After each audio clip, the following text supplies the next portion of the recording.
Hey reefers, welcome back to the channel. Today I wanted to go over some of the gear equipment that I use to run my system, lighting, pumps, and just basic stuff that's being used in my sump.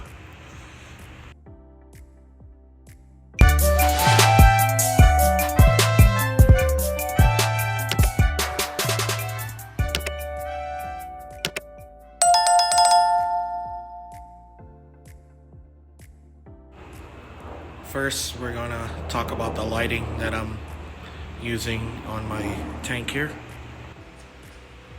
I am currently running 3 Radeon XR30s. 2 of them on the side are the G4 Pros, and the one in the middle is a G6 Pro. And I also have the Orphic bars for supplemental lighting. I find that with running the Orphic bars, it does add some blue pop to the tank, which is something I'm looking for, especially late at night when all the whites are off and basically the tank is just blue. For the lighting schedule, my lights turn on at roughly 11:30 a.m. and turns off at midnight, so running a little bit over 12 hours. I'm also using the preset program from Worldwide Corals. I think it's their 1200 gallon settings, and I did some adjustments to it to add more of the other colors, the violets and greens, and just adding a little bit more than they have. Like, I think theirs is at 15%, and I moved mine up to 25% for about 4 hours in the morning. So the lights, when they come on, they stay pretty white, and when it hits around 4:30 p.m. it starts to ramp up to all blues. I have been running the light schedule like this for a couple years now, and pretty much I really like what it does for the tank. I enjoy the whites in the tank, but I also enjoy the blues late at night, where all the corals pop and you can see all the colors stuff throughout your tank late at night. I do one day want to upgrade or maybe try out the AI blades just for the supplemental lighting on the sides, just to get more pop, because I've noticed some of my corals are getting shaded out, and I think the AI blades, from what I've seen online, can pretty much hit the corners and the back spots of the tank where it's being shaded. Yep, so that's it for lighting. 3 Radeon two G4s and 1 G6, and they're all pros and an Orphic bar. Now we're gonna talk about flow. I am running the J-Bow gyres in here. I'm currently running 4 of them. 3 of them are the SCP 150s, and the one on the far left is the SCP 90. I find that running those, they create a lot of surface agitation for me, as I mentioned in the previous video. I am a true believer in having as much flow as you can in your system without damaging the corals. So if you can, add as much flow as you can to your tank, whether it be an MP40 or a gyre or just any kind of wave maker. Just make sure you add as much flow as the corals can handle in your tank. And the number one reason why I'm using the J-Bow gyres is basically cost. It's a lot cheaper. I can get 4 of these to run my system compared to the price of one MP40. Don't get me wrong, if I had the money, maybe I would get the MP40s and MP60s, or the top of the line brands out there, quote unquote. But for now, I budget my money wisely, and I feel I think it's about $450 for all of these J-Bow gyres is equivalent to one MP40. It doesn't matter how much money you have or can spend on the tank, as long as you budget your money and the equipment that you get does what you need it to do for your system. But for now, these are the wave makers that I'm currently running for my system. They do the job I need them to do. They move water, They help the corals with their polyp movements, excreting slime, whatever it is that's on the corals, and just moving water around just to make them happy. So, get what you can afford. If you can get the top of the line products, go for it. They pretty much probably last a lot longer. But for these J-Ball jars, I've had them for a couple years now. And they have been doing fine for me. Haven't had to replace them yet, knock on wood. But yeah, you can have the most expensive equipment out there. You can have all the top of the line stuff, but that doesn't always mean a successful reef tank. It takes a lot of time and effort, and just you yourself have to get in there and make sure you do your maintenance, your do whatever the tank requires you to do to make sure it's running properly.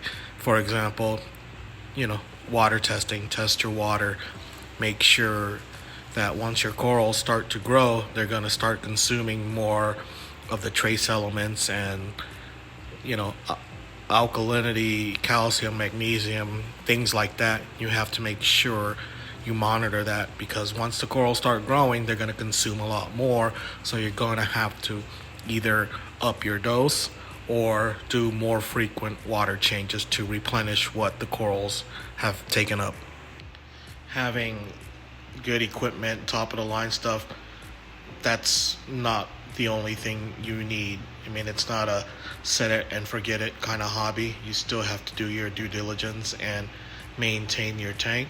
I'm not saying you have to stress out and, spend, 24 hours a day on your tank, but you do need to spend some time on your tank. It's not one of those hobbies where it's just, I'm going to buy all the top gear, top equipment, spend tens of thousands of dollars, and I'm going to have a successful reef tank. It doesn't work that way in this hobby. You have to be hands-on, and you have to be prepared to fix issues in your tank. You're going to run across the good and the bad, while you're doing this hobby. So just be prepared to get your hands wet. Okay, now we can get into the heart, brain, or life support of the system, which is the sump. So here's the sump. It's a simple sump. It's nothing special in here. I know some people might be expecting a calcium reactor, a calcster, just all the crazy gear, but in my system, it's the simplest sump you'll find out there. So all I'm running is 2 filter socks, a heater, and a skimmer. That's basically it. And for my auto top off, it's a gravity fed auto top off. It's the simplest thing you can run out there, and I've learned that from watching the late great Jake Adams and how he uses the gravity fed top off. And for the return pump, again, just J-Bow return pumps. Cheap, simple, they do the job. I currently use 2 of them because I have two return lines into my tank. Oh, and another thing I wanted to mention is in my sump I use the old school bio balls. I think you've seen it in the video, the blue ones. And also I try to fit as much live rock as I can in there. I believe in having live rock and just more space for bacteria to colonize really helps my tank out. You can see my tank here. I do use a lot of rock already in the main display. I think I have close to 200 pounds of live rock in here. Not too sure, but I know I have a lot. I'm also not only a believer in flow, but I'm also a believer in having as much live rock in your system as you can. I'm not saying to stack it up and just build a wall. Do what you can, try to aquascape it as nice as you can. To me, I think I did a decent job of aquascaping this tank here. Made a lot of nice caves and stuff for the fishes to hide in, and also having a lot of space to plant and grow out as much corals as I can. Having so much live rock in your system is very beneficial to your tank.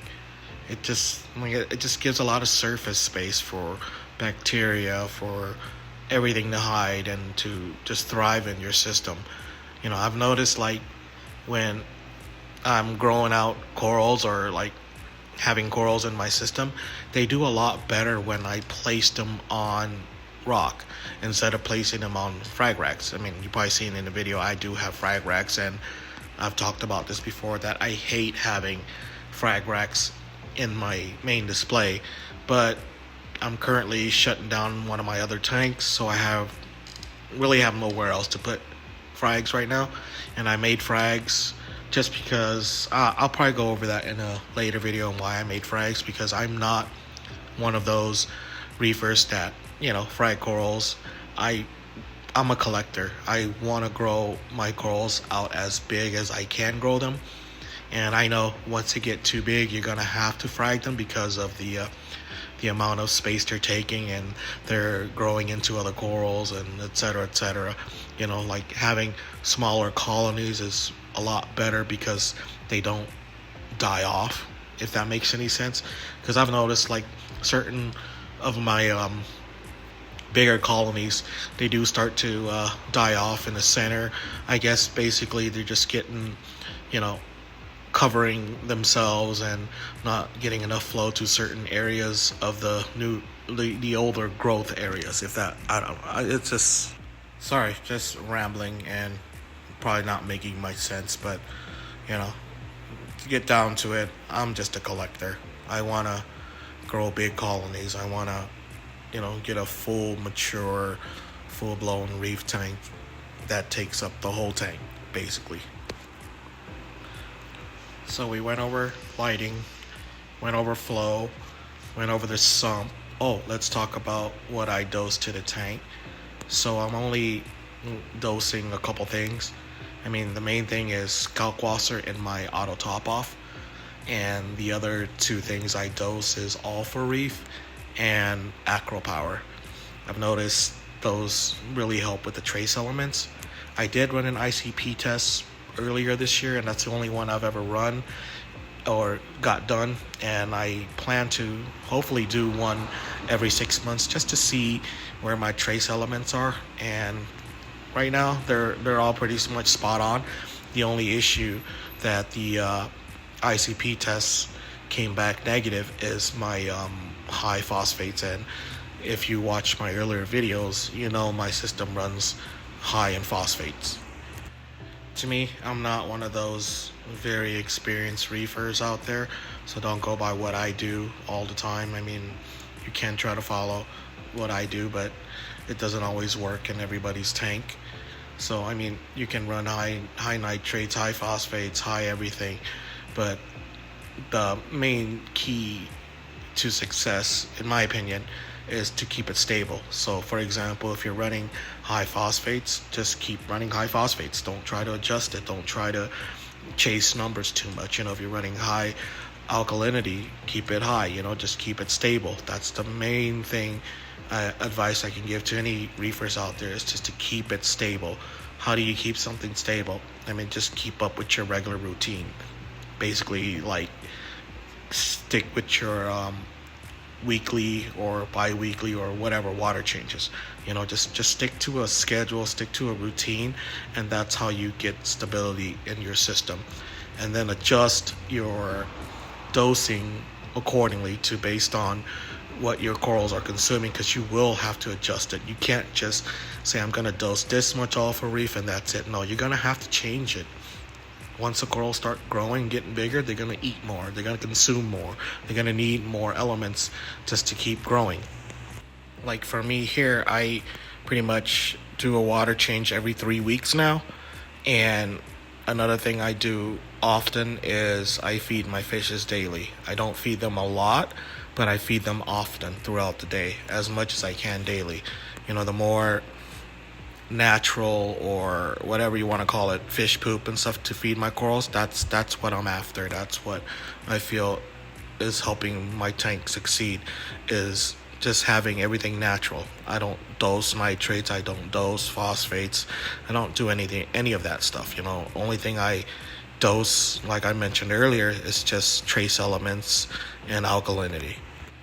Trying to get natural food for the fish, for the corals from the fish, is what the ocean does. I understand some people can't keep their phosphates and nitrates up, and they have to dose, and that's okay. But to me, if they can just feed their tank a lot more, but often, just to try to get the fishes to poop more, to feed the corals, I think that's better long-term success.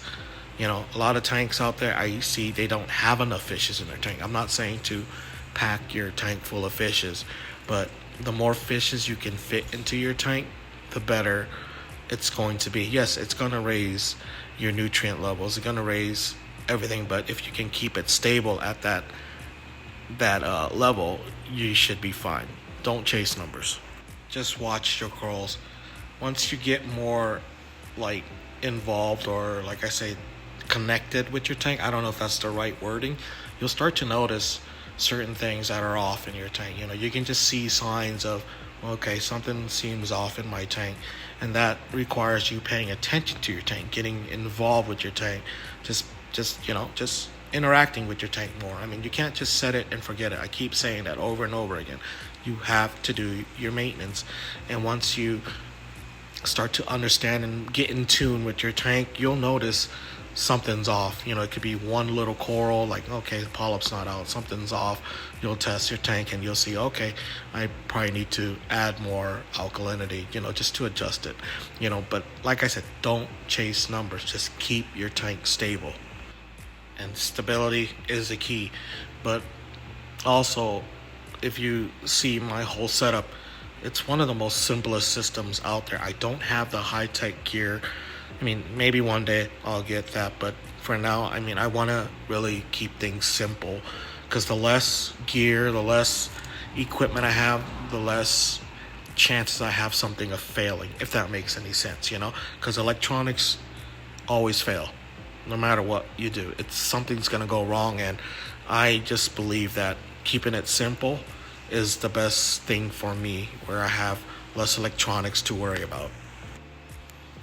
So if you made it this far throughout this very long video, thank you for watching, and I hope you enjoy the content. And if you do, please consider liking and subscribing to the channel.